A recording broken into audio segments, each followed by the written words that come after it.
Every test you experience in your waiting season.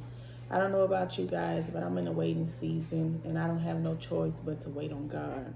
So the first test is the test to give up. No one wants to wait on things. When we want something, we go out and get it. And sometimes waiting on God, it can get frustrating. It's like the wait seems long. So either you can keep waiting for what you want in life, or you can give up. Maybe you've been working on a business, you've been working on a YouTube channel, you've been working on your nurse exam, or you want to become a teacher, but you feel like no matter how hard you try, you always end up where you first started. You've been praying for years, you've been praying for months, but God is quiet and He hasn't answered your prayers just yet. Galatians 6:9 says, "And let us not grow weary of doing good, for in due season we will reap if we do not give up," meaning if you do not get tired, you will reap the benefits of your harvest at the right time. The second test is the test to take control, meaning we get tired of waiting on God and we take things into our own hands.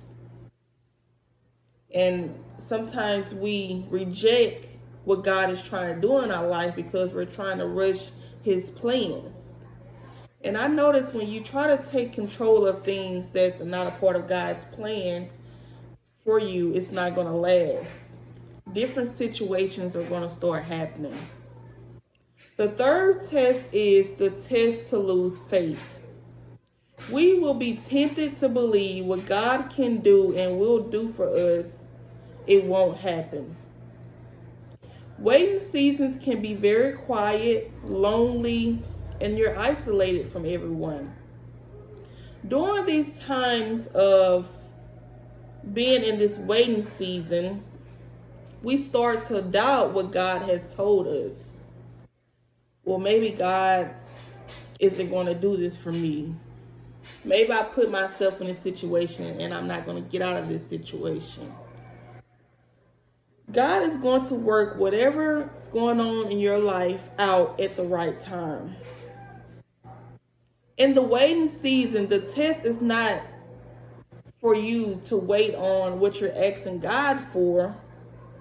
It's the test of your faith. If you're going to wait on God, God is trying to see if you're going to wait on Him or you're going to take matters into your own hand.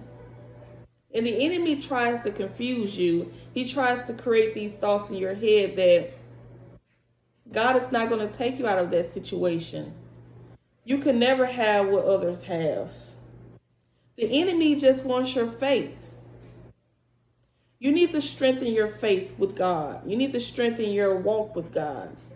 Meaning you need to work on some things in your life. Stop doubting what God has told you.